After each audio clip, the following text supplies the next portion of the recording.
Doing? Welcome, welcome, welcome, welcome, welcome. It is 1 p.m., the best hour of your week. It is tipping points and puzzle pieces. It's time for us to get into another great show. But as you know, well, I'm missing in action a lot now. But I would say the main host, Mark, Boat Ride, Frost, coming to you to the center of the ring. Ladies and gentlemen, boys and girls, Hey, hey. how are you Yeah, I'm doing? I'm just burning up over here. En fuego. Yeah, fuego. Muy caliente. Exactly so. I'm hotter than a bottle of Tabasco. Mm. All right. Well, aside from being hotter than a bottle of Tabasco, how are you doing otherwise? I'm doing really good. I don't. I think you heard that I lost a dog on Monday. No, I did not. Yeah, my old lady Brandy was my daughter's 4-H dog for many many years. Passed on Monday morning. Oh, wow. Um, she hates fireworks. And Mm. the pre-fourth show from everybody irresponsibly blowing shit up, I think she just decided it had been enough, and she died. But she died on Monday morning. Wow. So, So like, her heart gave out? she just laid down and went to sleep and didn't wake up. Wow. Well, I'm sorry to hear that. Yeah, so there's some sadness there, but it also spurred that I'm awfully quiet about a lot of stuff that goes on that I should be calling bullshit on.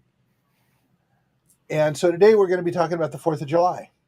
Oh, boy. It's a post fourth discussion looking for solutions and reasons behind it. Oh, man. All right. Let's go. You make me smile, man. I never know what I'm getting into. And Well, my there's current status is like, let's go. so I am not a big fan of the fireworks the way we do them here. And I came from California where they, fireworks are greatly restricted. Hmm. And you can't go buy 4-inch mortars at the tribe and such. But there's a lot of things I want to talk about here, and a lot of it has to do with our misconceptions because I've been watching people on Facebook post. I posted a eulogy on Brandy, and I said basically she decided not to go through this year's insanity. Mm. And you post things, and somebody comes back with, "Darn tribes, they sell so many fireworks," and I'm like, how is it we go right there to the tribes sell so many fireworks when you have fireworks stands in every parking lot raising money for whatever thing going on? And basically, organizations become retailers for the fireworks industry all over the country. And you're blaming the tribes. Now, they may not be buying the biggest boomers around locally, but you can buy them everywhere. We have friends and people we know who had fireworks stands to raise money for their organizations. Now, I am not dissing them and saying that's a bad thing. I'm just saying we shouldn't be pointing fingers at one group when there's a widespread retail organized by nonprofits to make money because there's so few ways to make money. Fair statement? Yeah, there are a few ways to make money for sure. I didn't know that's what a lot of companies did. Like, many of the stands were nonprofits. I wasn't aware of that. Yeah, there's a lot of nonprofits. There's a lot of schools. Really? Some Schools? churches are out there selling. Really? This is and I don't know how much they make, but they're paying back the company for the fireworks they sell, and they're doing the shipping and they're providing the labor. But I'm guessing they make a small fraction of what is being sold, Wow. which Now I which had is no how all idea. of those schemes for fundraising work. Um, so you look at that and it's just like, why are we pointing the finger at one person, and why don't we ask the next question? And this brings up, if you can bring up the page, I want to talk about what we posted here so that we can start the discussion with some foundation. Sure. I would just push back a little bit and say, I wouldn't say schemes. I know you said that kind of tongue in cheek. But, a lot of these agencies uh, don't have a lot of ways to raise funds Nope. to do the work that, Acknowledged. quite frankly, our government should be doing. or funding better. Yeah, you or know, funding better, making the funds accessible to people who are not mega nonprofits well, who it's not have even mega. We're, lawyers. we're talking about micro. I mean, think about, like, I've sold Krispy Kreme donuts, right? Mhm. Think of the mindset that you have to be in to say, hey, you know what? I want to give a ride to someone to a methadone clinic or to a specialist or to a mental health appointment. And in order for me to do that or feed someone who's hungry, I've got to sell Krispy Kreme donuts to do that, Mhm. right? Just to get the funding for it. When I So, was in high school, we sold donuts every single day to pay for the lights on the pool for the team who won more championships than any other team in our school. We got zero funding. We sold donuts, we sold Fuller brushes, we sold all kinds of things to get funding to pay for the basics that the school should have been covering. wait, what kind of brushes did you sell? These are from ancient times. Fuller brushes are like selling door to door. You would go and knock on doors all through the neighborhoods and sell brushes and trash cans and stuff to people door Okay, to I door to thought raise you said money. we sold toilet brushes. I'm like, wow. I stand corrected. Selling Krispy Kremes is not a heavy list. You selling toilet brushes? That takes the cake. Sorry, I So misheard. the point is that I've been doing numbers on this for a very, very long time. And for all of the stuff you sell, it's always the corporation who makes the greater amount, and then pittance goes down to the nonprofits who are doing all of the work. And that was really my point. It's not that again, nonprofits have very few funding sources. If you look at government grants, you know that the people that they're going to go to are the well-established super nonprofits that have lobbyists and lawyers and existing relationships. They don't go to people like resilient ecosystems and gather together, grow together, because we don't have the resources to become embedded in the system, and nor do we have the time to go through the hoops that are required to get a government grant. Well, not the tens of millions, right? We're not quite there yet. Yeah, but I mean, even a $500,000 grant, which would change your life and change my life and change the lives of the people we serve for 2 or 3 years, and even those you have to jump through a whole bunch of hoops to get to. I don't know about changing our lives for a year and a half. Our operating budget was very close to that. But I digress. Let's Okay. get into what's next. Okay, so I can move the. Okay, so I am moving this. All right. So I just wanted to start with the note at the the comment I put in the bottom to kind of broke it down. The 4th of July is a big day for consumer spending. This year, Americans are expected to spend $9.5 billion on food alone. And in 2022, we spent $2.3 billion on fireworks. Wow. So let's just take a beat for a second and look at those numbers and think about, and again, I will now tell you why there's a flame behind me. That's money burning. Mm. Those are $100 bills floating around at the bottom of that funding the fire. We literally burned up $2.3 million to $1 billion, billion with a B, dollars in 2022. Imagine if we took 1 year, just 1 year, and took that money and put it toward feeding homeless people and sheltering homeless people. Yeah, it's a lot of money. What could we We're do just with like almost $12 billion? yeah. Layla, come here, sweetie. Quite a bit. I know what I would do quite a bit. Layla, come over here really quick. So Okay. we were sitting here. Everyone say hi to Layla. Hey, Layla. We were watching the fireworks show last night from New York, and it was what, 20? It was about 30 minutes long. 30 minutes long.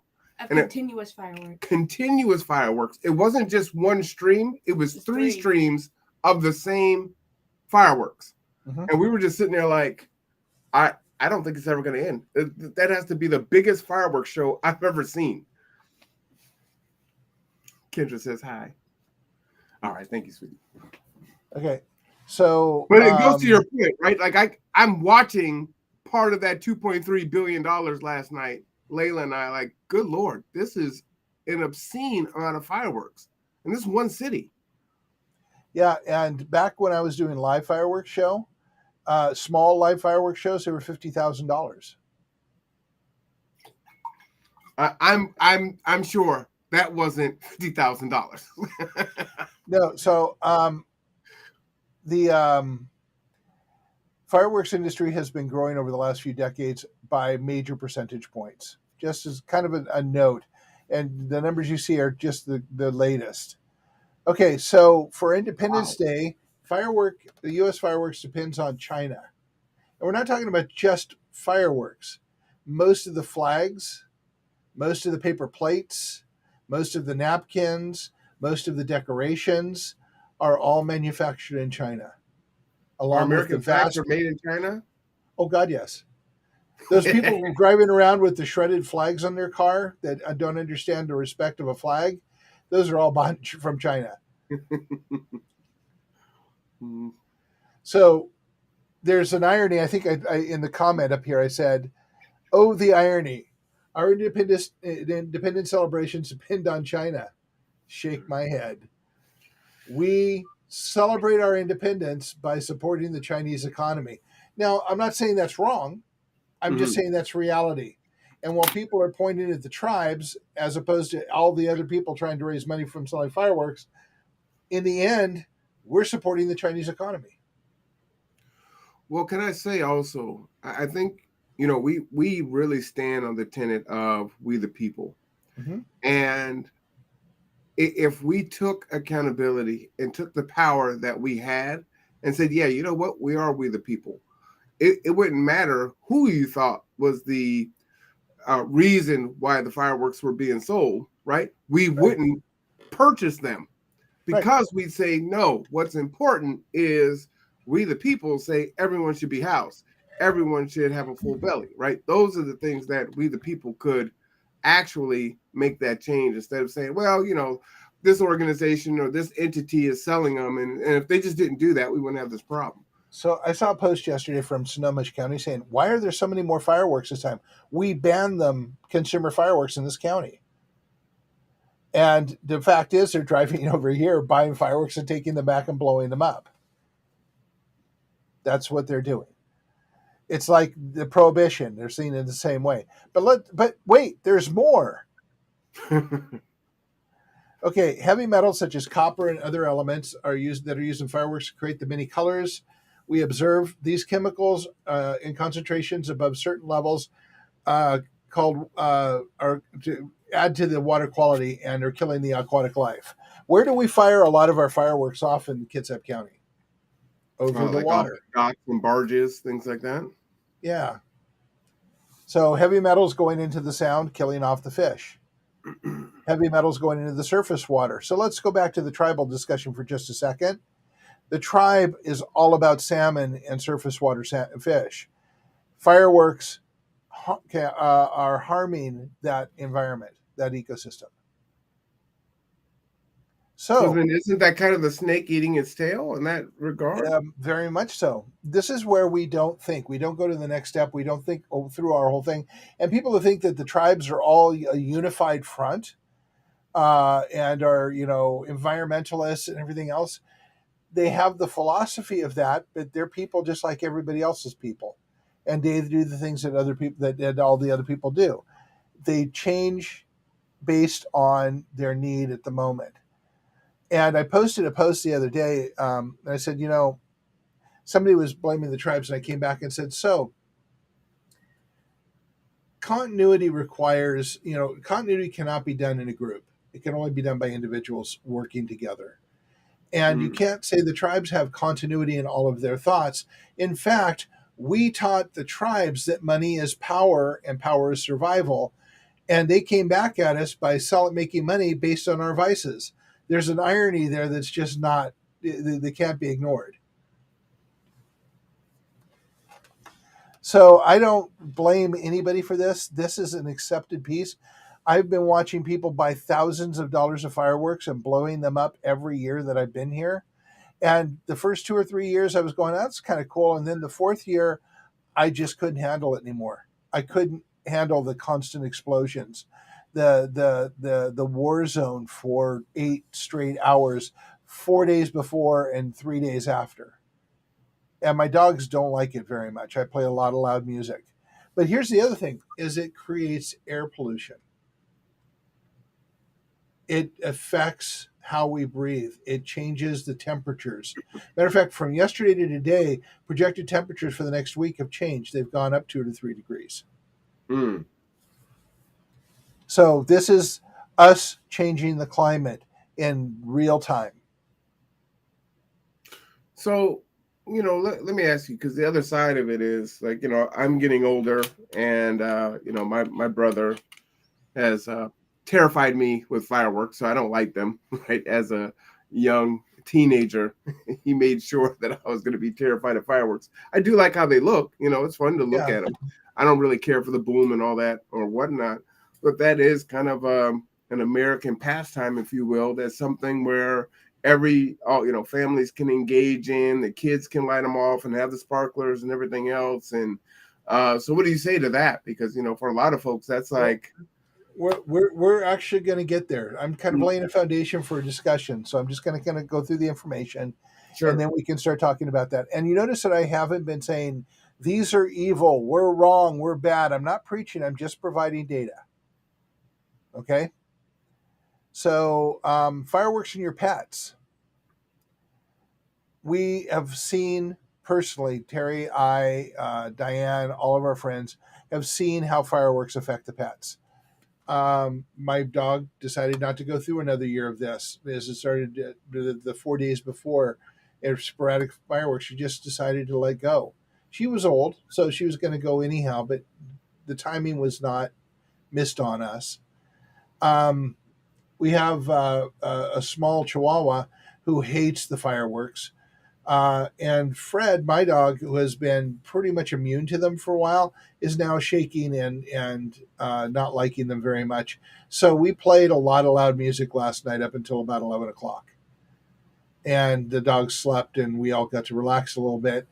But it also causes me to get jumpy, and and both Terry and I tend to get angry with the constant explosions.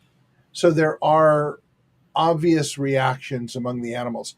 But what we don't talk about, and almost no one talks about, is their eagles leave their nest and abandon their eggs to go on when fireworks start happening.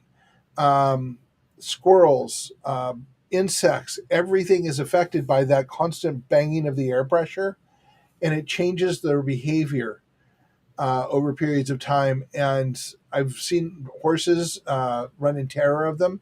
They are not good. They don't know what's going on. They just have the loud bangs, the air pressure changes, the smell of fire in the air.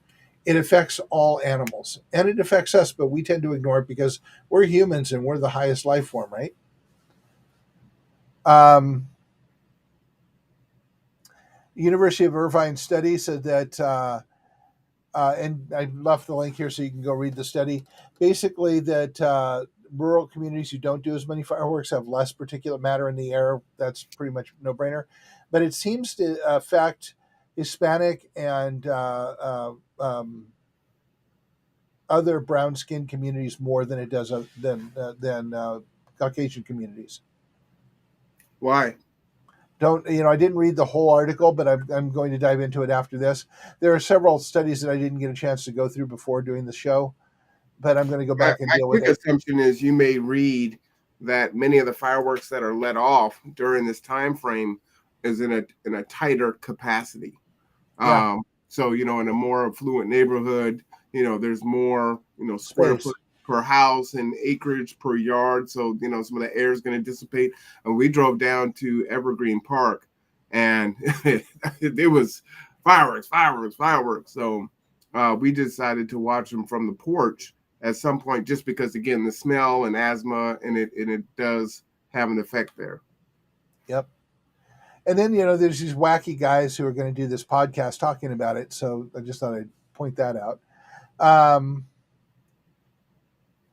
and then there's a philosophical question I wanted to pose for the day. I said, why do we celebrate the war and not our mighty accomplishments 247 years after our independence? Maybe it's time to rethink that. Why do we celebrate the war and not our mighty accomplishments 247 years? My And answer to that question is the military industrial complex. That would be my answer too. I don't have any statistics, and it's hard to find things to point at them. But there's all this talk about China and being a near peer, and all of this data going back and forth, and people make the whole COVID China thing and everything else, and yet here we are happily handing them our money so that we can celebrate the U.S. independence.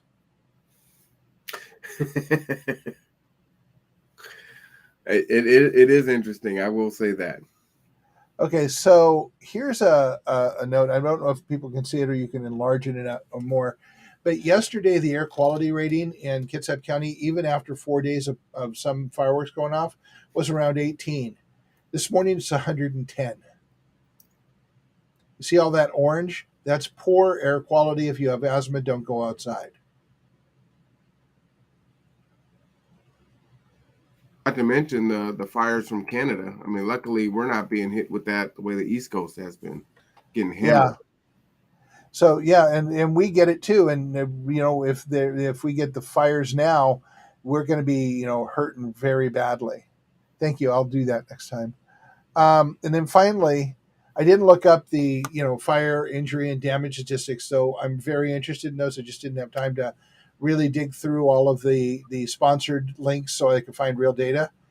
But I always think of the 4th of July as a hold my beer and watch this day. New Year's also, right? This happens twice a Yeah. year. Yeah, and so I had a friend post something, and I don't usually pay much attention to memes on Facebook, but this one was funny. It says, we're watching people blow off thousands of dollars of fireworks, and these are the people we wouldn't trust with a glow stick. Well, there's facts there. That's for sure. Yeah, that's interesting. Actually, that's interesting comment. Yeah, so there's a group on Facebook called I think it's Boom Power or something like that, and they're out of Manchester. There's 341 people on the page, and they said talk about what ideas we have to mitigate the fireworks because they're out of control, and they've been out of control for a long time.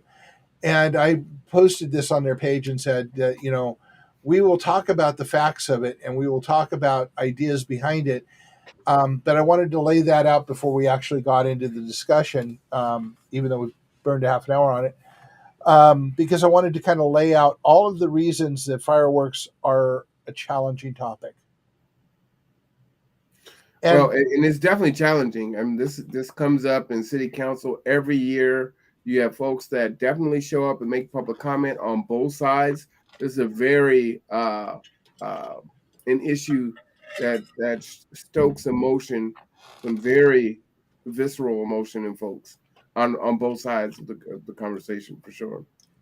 And one of the reasons I don't attack it is I know that this is an ingrained behavior in American people. I also will say that I think it's a thoughtless behavior in American people, but that's nothing new.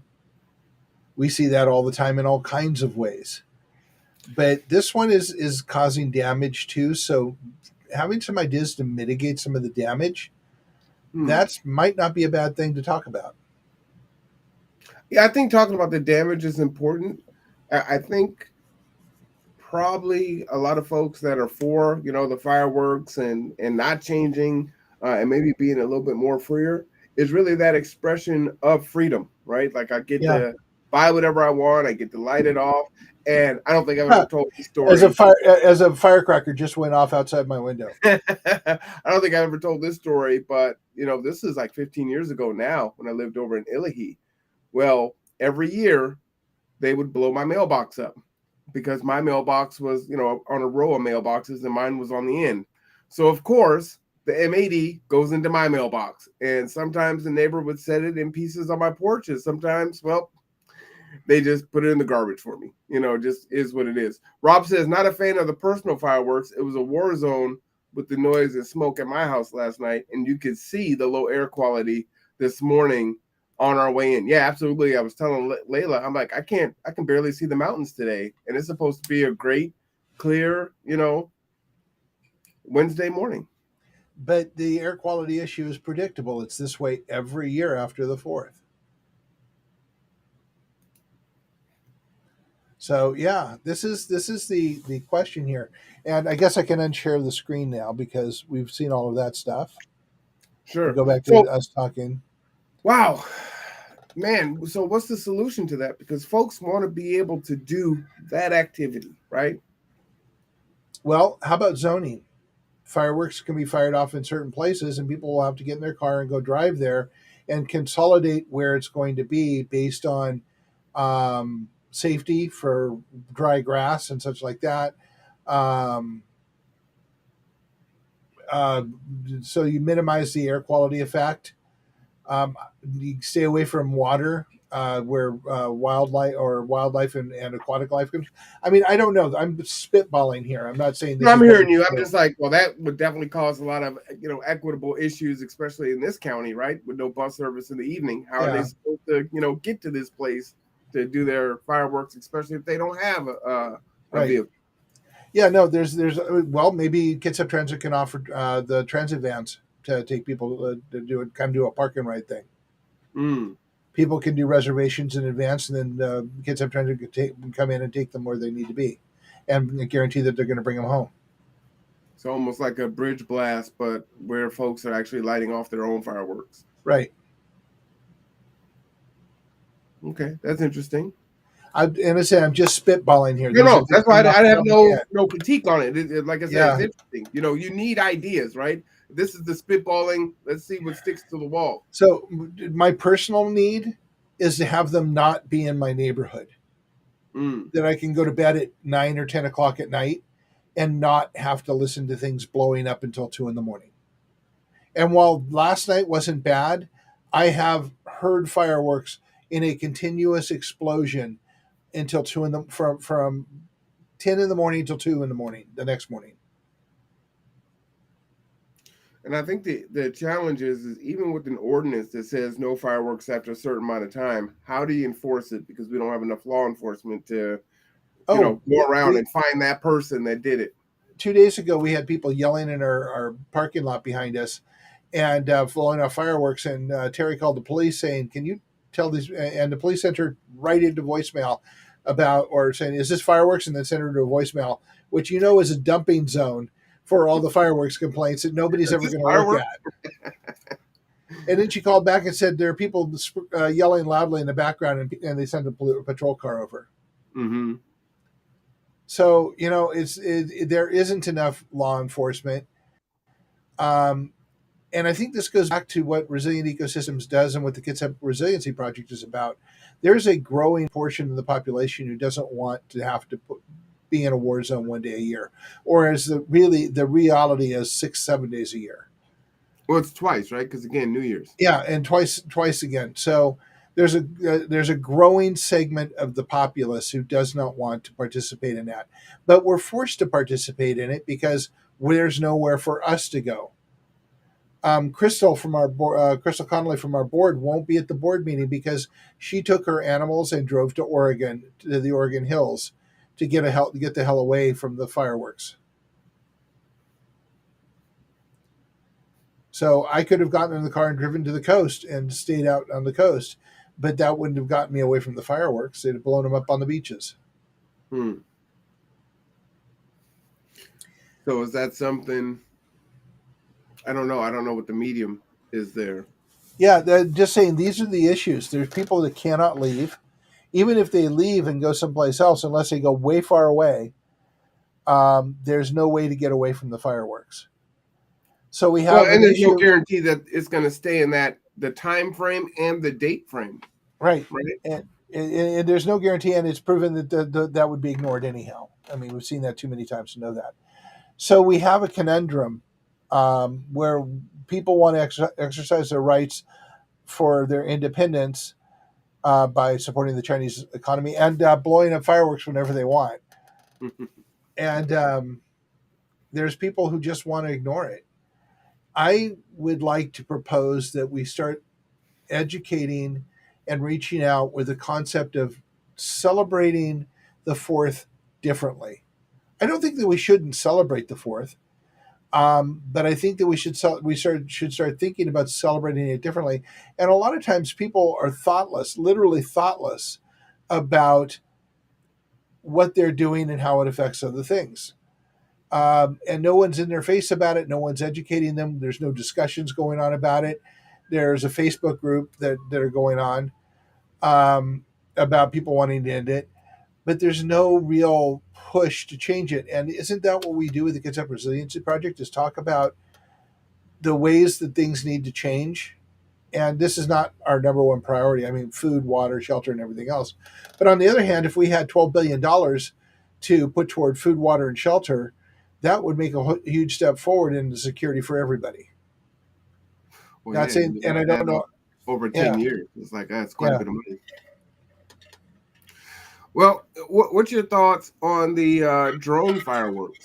I mean, I they're haven't pretty heard anything impressive. about it. Oh, you haven't seen drone fireworks? No. Oh my goodness! Think of huge firework displays that you've seen, where they're making shapes and things like that. But now they can do intricate designs of George Washington standing on the boat with his knee up in 3D with all these drones in multiple colors. Impressive. Impressive. Do they blow the drones up? No, because it's just the drones are just they have lights on them and they're run off a computer program and they go in the air and they just light up and it just think about Oh, it's like light it's bulbs. like synchronized droning. Yeah. Without the You've never explosions, seen I that? think no, I haven't. But without the explosions, I think that's a brilliant thing. Only thing that terrifies me is weaponizing something like that. It's like Well, if they can synchronize it to that level, whoo.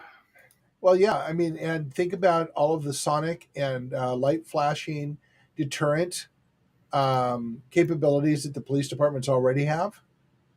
Now you add drones that can fly in synchronized form around a group and flash them with lights brightly and maybe pump loud noise at them. Yeah, I'm just gonna Yeah, pull that's a some up little here. frightening. Yeah, just so you could see. That's very RoboCop-ish. Oh man, it's impressive, but it's a little Okay, here we go. futuristic there. Can you see that? Yeah. So those are just drones flying. Those are just drones. Oh, cool. And so, that minimizes air pollution. That minimizes the noise factor. I'm good with that. Let me find But them. again, it isn't going to be your neighbors coming out and doing synchronized droning. Fair use here. Just kind of want to get to the show here. There we go. Look at that. Well, yeah. Wow. See, that makes absolute sense to me. Reduces air pollution, reduces the issues with animals, reduces the overall trash and the noise pollution. But again, this isn't going to be your neighbors going out and doing a synchronized drone show. No. So I mean, it's impressive, but isn't that really weird? Rob says, "Isn't weaponizing the military use the first step to any new technology?" Well, that's No, fact. not always, because Not always. the space program brought forward a whole lot of technologies. And while they eventually weaponized satellites and stuff, the Apollo program brought us, wonderful things like space food sticks. But actually, it brought us freeze drying. It brought us all kinds of cool stuff. I mean, look at that. Yeah. That's impressive, man. I'm surprised you've never seen that. No, but things to do with the 4th of July and fireworks shows, I try and stay completely away from. And again, I don't like it, but I don't want to say that you can't have it because I don't like it. What I want to do is have a discussion to find if we can find some middle ground where both sides are happy. And that's, consensus. That's consensus process, which is what we teach in the workshops, is how to engage, listen to each other's needs, and work out a solution that works for both of you. It may not be 100% of what each of you want, but it might be 60, 70%, which will do fine. kind of reminds me of the argument against electronic muscle car, right? You've got the torque and it goes super fast, but there's no roar of the engine.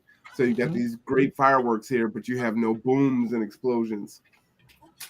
So it's almost like as beautiful as it is, there's something missing. They might even be superior to regular fireworks in regards to what they can do, because But you're seeing a 2D image, but they're literally 3D. So it doesn't matter where you're at, you're well, seeing this image. well, in another couple of years, they're going to have a program on Amazon. They're going to send you a package of like 12, 14 drones and a disk for your computer or a hard drive for your computer to control it all. And suddenly you're going to be doing radio frequency, shows for your neighbors. And, Wow. 99, 9 to 5, and we'll ship it to your door. Well, like I said, I'm a little worried with these applications, especially when we look at what's happening in Ukraine and some Yep. other war torn uh, battlefields right now, and the continued improvement use of drone technology, and what that looks like. How are we safe as those things get weaponized? So this is particularly scary to me. So one of the things that I think of frequently, and again, I am not in any way, shape, or form selling an idea here, but we celebrate violence. We celebrate war. We embrace competition even when it doesn't need to happen. We do not embrace collaboration or cooperation. And we have mass shooting after mass shooting after mass shooting. As a matter of fact, I emailed a friend of mine on Monday, was it? It might have been Sunday, um, who lives in Delaware or Baltimore, lives in Baltimore, where they had a mass shooting where 20 people had been shot, two killed. And it was the 355th mass shooting in the U.S. this year. Mm.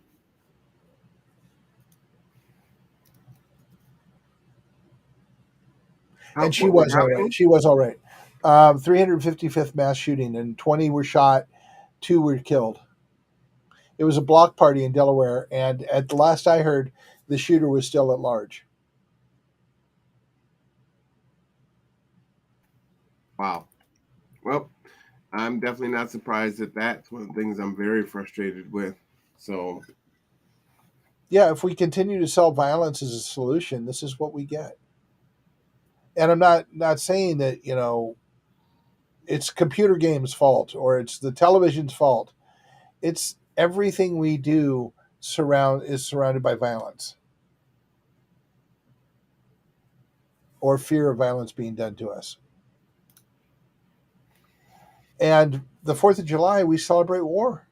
We don't celebrate the wonderful accomplishments we've done. We don't celebrate the massive things we have accomplished in 247 years. We celebrate the rockets red blare and the starting point. And I kind of like think of it like school. You get your degree, and that's your starting point. You go on from there and celebrate your accomplishments throughout your life. If you're still celebrating your degree when you're in your 60s, you did it wrong. but is that who we are at our core? I mean, we can Is say it? what we think we are, but where do we put our money, right? If we again that military industrial complex. I was watching a YouTube show earlier today, and it was stacking all of the China and Russia and other um, big countries, and it was like we dwarf what they spend on their military, right? I wish we could play that intro to the newsroom on HBO, where the Jeff Daniels as Will McAvoy is pushed into giving an answer about why is America the greatest country on earth, and his liberal counterpart on the panel said, "Freedom," or no, I can't even remember what she said because it was irrelevant. And the other guy said, "Freedom and freedom," and the guy pushed him, the host pushed him for an actual real answer. He says, "We're not the greatest country in the world." And he went on to lay out the statistics, and I validated every statistic he put out. And it's true. And it's just like, and the three things we lead the world in is incarcerated people per capita, people who believe that angels are real, and defense spending where we outspend the next 26 we spend outspend everybody, and 26 of the next in line are our allies. I'm not getting the. That seemed really random. The people that feel like It builds through a whole bunch of things, and it kind of like you have to watch the whole thing. It's 5 minutes. It's worth watching, and at the end of it, you're going, "Holy shit, man!" You know what I think the big problem is though, Mark, is in this country we can't be intellectually honest, right? So you can feel like, hey, He says that in that clip, by the way. oh, really? So you can be patriotic, right? Hey, I love America. It's all great. I love Washington State. I love my team. Yada yada yada. While at the same time saying, hey, there are things that are wrong that we need to improve Fix. because I love my country, right? Yep. I want to fix these things, and I'm going to point out the things that are wrong because that's important to me. But we can't have that conversation, and we can't be honest about it. So it's like, hey, we just have to love the thing as because we're being sold an idea of what patriotism is. So I will put my foot down on one thing. The whole driving around with your flag flying off your car makes me stark raving crazy. I just bite my lip and don't say anything. I was a Boy Scout, okay? I learned to respect the flag as a Boy Scout at 12 and 13 years old. I learned how to fold it. I learned how to care for it.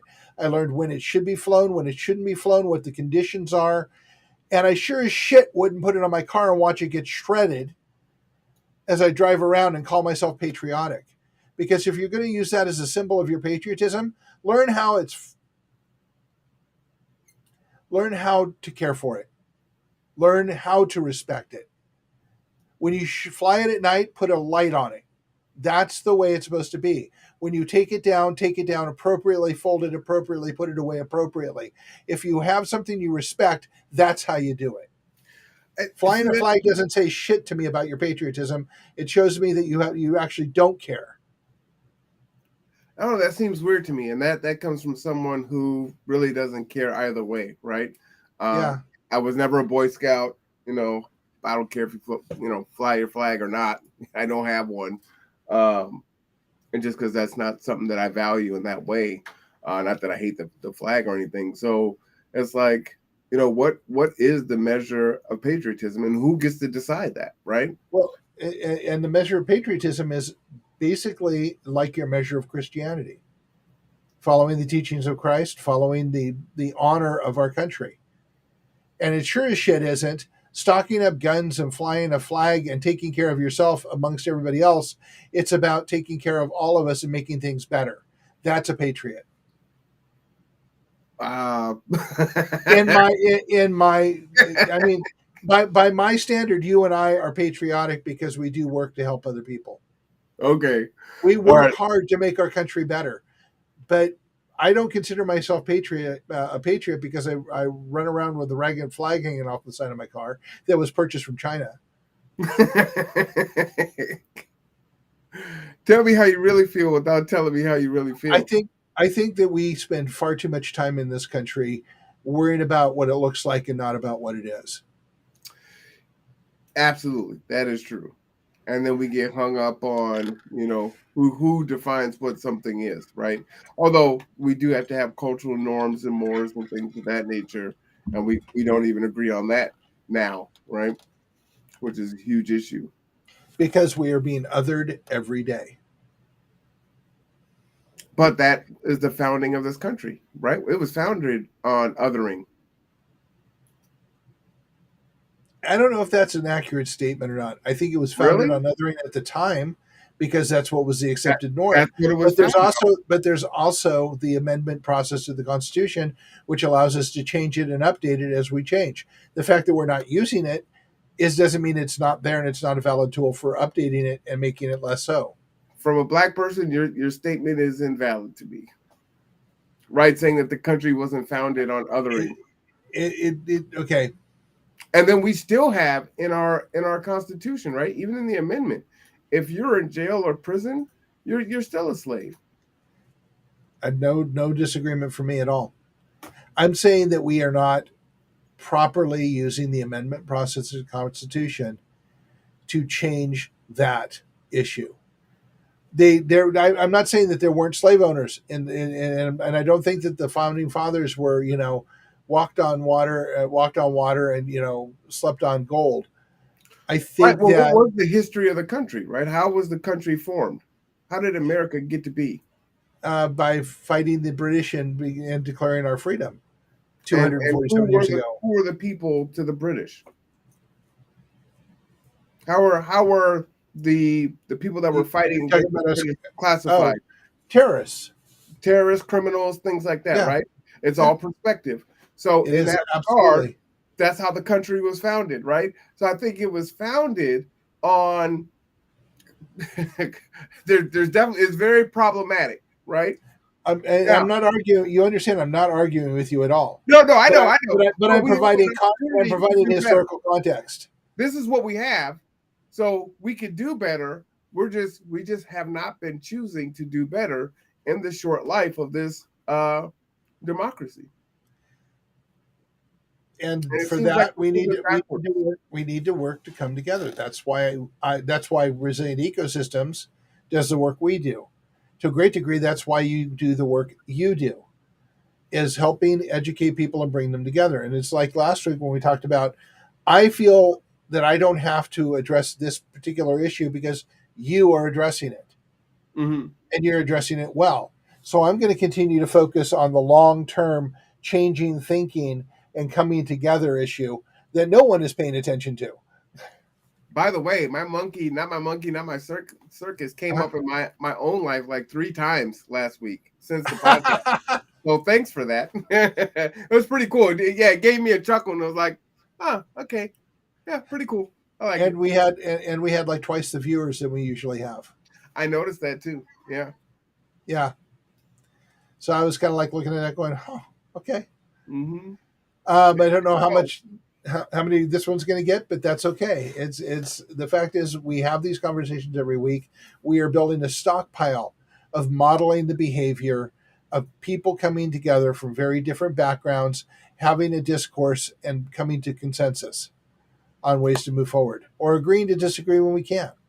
Well, and I think the discourse is important without being nasty about it, right? Yep. I can disagree with you or not be nasty about it, or disrespect you, or vice versa, right? Or just say, Absolutely. you're just so dead wrong. I can't believe you, you piece of, we're not going to get anywhere that way. We're Nope. just not. We haven't. And so that's the definition of insanity. We can continue to do the same thing over and over again, and we're doubling and tripling down on it now, which is why you have the fire behind you, right? So we need to put the damn fire out and then say, okay, as you said, what are some things that we can come together on? I think we do need to address some of the original sins of this country, but there are a lot of things that we need to deal with simultaneously. And when You, you start looking at, $2.8 billion in fireworks, right? Even if we do some withdrawal there, like, hey, we're going to do over the next decade, we're going to decrease our fireworks spending by 5% or 10% and switch into drone technology for fireworks shows and whatnot, and educate the community on, hey, it's more environmentally friendly, it's more friendly to your pets, and just make the list while you're doing that. And oh, hey, this money is going to be reinvested into Americans, whether it's housing or mental health or physical health or food or water for all or energy for all, and those things. I think that goes a long way to, putting us on the direction that we want to be, where we can be super proud of our country, and it's not a performative action. You're yeah, smiling quite a bit there. yeah. Isn't that patriotic? Yeah, I think so. I think so. So yeah, we roll up our sleeves, we do the work, we do need to go. So how do we get that happen? Oh, that's right. I teach this. It's called grassroots organization and continuity, where people come together, create a list of things that need to change, agree on the prioritization through consensus, and everybody rolls up their sleeves and works on it, knowing that the list will never end and that the work is always going to be there. And you do what you can do as you can do it.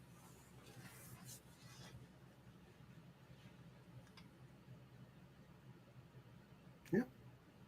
That got you thinking. Yeah. Well, I mean, it's like you said. This is the work that we're doing. Hmm. And by the way, that flame, as I said, is all burning up $2.3 billion in money because That's a lot. literally, you're buying this to burn it up. That's a lot of money. Yeah, That's a lot of money. And I was thinking about that. It's like, okay, if there's like 150, $200,000 of fireworks in each one of those stands, and like you said, there's one every block or every other block, and there's 50 in the city. It's like, holy crap, that is so much money. Wow, wow. so and I have a feeling we're going to take some heat for this, but That's all right. We're built for it. yeah, for this discussion. But yeah, it's the way we think about things. And do I have an answer? Well, I threw out the idea that we could zone it so we can minimize some of the impacts of it, understanding what's going on, and maybe we can bring that to the city council in Bremerton and say, hey, instead of eliminating fireworks, can we zone it so that we can take it certain places and let people go blow their fireworks off? I think that's been part of the conversation. I haven't been following it that closely, Okay. um, just because that's not my big hot button issue to kind of weigh in on. And I'm definitely in the middle, right on that. It's like, I get that this is, like they say, as American as apple pie. I get that super important to Americans, and parents passing it on to their kids, and it's a fun time. I get that, and on the other side, I get all the reasons that you talk about, and the fact that I've never liked fireworks. So it's not something important to me. So I haven't to light off. I like watching them; it's fine. But if they weren't there, it wouldn't bother me if there were no fireworks on the 4th of July or big fireworks shows, right? It's just I'd rather just get together with my friends and have a giant barbecue. But right now, I wouldn't do that because, oh, the pollution of the barbecue added to the pollution of the fireworks, all oh of man, the come on. noise, all the explosions, all of the everything. Yeah, that doesn't work for me. Did you say the pollution of the barbecue? Now we can't even put some meat or veggies on the grill. I'm talking about escalation. If you've already got the fireworks going off, you start lighting off thousands and thousands of barbecues. You have a larger problem. I hear what you're saying, man, but I think that's when I'd sometimes we like it. start to I lose like it. hope. I like an either or. Let's do the barbecues, but not do the fireworks. Oh man. Yeah, you're right. You're definitely gonna get some hate for this one. It's like, hey, you got the fireworks and the barbecue grill. Yeah, we just need to cut that off. Don't turn your grill off. Well, then you look at your kids and think about what's their future like when the air isn't breathable. Oh, Now, I've said this before, but I'm going to make this point now. I mhm, grew up in San Bernardino, California, in from 1957 to 1966. That was pre Clean Air Act. mhm. San Bernardino Mountains and San Bernardino Valley were called the Valley of the Smoke. It's because all of the prevailing winds from the coast would blow the smoke up against the mountains where it would stay. So I was out trying to play Little League baseball, and it was 110 degrees, and you couldn't see across the street because of the smog. I spent a lot of my youth not being able to breathe. So if we continue down this path and we keep taking away air regulations and we keep defunding the EPA and we keep, you know, letting corporations do whatever the hell they want to do, where are we going to be in 50 years for Layla and Kira and the other kids? Well, and I think for me, I think government and the wealthy should be the first to do that. And I mean wealthy, not Yeah, upper middle. open your pocketbook and start paying for the cleanup. Well, here's the thing: you still have folks that are flying constantly. Sometimes multiple times a day, multiple times a week. To go to meetings and whatnot. And it's like, how much pollution you're putting in the air by doing that, but then you're fighting for environmental friendly, processes that everyone else has to adhere to because you need to get to your meeting in DC, tomorrow. or you need to be down in Texas tomorrow when you can use Zoom. You've got the technology, right? Yeah. And when I travel, I prefer train. Like obviously, you can't take a train across the country, but there are several people floating the idea of blimps coming back, where we could travel across the country in lighter than aircraft But again, okay, that's fine. We can entertain that. But with COVID, electric motors and stuff. Yeah, I mean, there were several linings in COVID, right? The technology of Zoom has come a long way. yep. How we can do breakout rooms and things like that, and then come together. Work production has increased. There's been a lot of organizations that said, "Hey, you know what? We're gonna save money because we're not going to worry about our brick and mortar anymore, right?" So we because that's a huge expense for organizations, and so for me, our government needs to say, "Hey, you know what? We're going to lead the way in that." Because they're some of the biggest offenders in the things that hurt our environment. So here's a question for you. Sure. Okay, so I constantly hear this. We have a housing shortage. We have a housing shortage. We need to have a million new homes. On the other hand, I'm hearing about the ongoing and accelerating housing crash, market crash. We're being told that we need a million homes here to cover this, and we have these corporations leaving brick and mortar buildings to do at home, which makes a lot of sense, and I think that's great. Why aren't we looking at how that can be converted into housing? So the answer that I've been given on this, because this is a huge issue in New York and some other cities, New York really is being Probably hit hard, Seattle too. is to the regulations that are in place now to create a livable dwelling is so cost prohibitive that most folks aren't doing it. Now, some are. Some cities are engaging in it on small scales, but by and large, they're not. And I think a lot of them are hoping, right? We see it with the old Sizzler and some of the older buildings where the owners can just, line item that depreciation every year, and it's better for them to keep it vacant than it is to do something with it, right? So claim eminent domain, go ahead and do the investment in it, get folks in there, maybe change the laws, right? We had the house that I was living in before I moved here was a 5 bedroom, three full bath, right? Well, we had to list it as a 4 bedroom, three full bath because one room didn't have a closet. So it's things like that, right? Oh, so there's not a closet in there. So if you build a closet, then it's a bedroom. So it's things like that, spirit and letter of the law that you could do. So I think that's we get in our own way with that. Yeah. So I think there may be a larger discussion. Again, if you have a grassroots network of several thousand people, you can make a lot of things happen. The discussion elevates from, oh, this is why we don't do that, which is essentially kind of a blow off, to let's figure out how we're going to do it, which is a different discussion.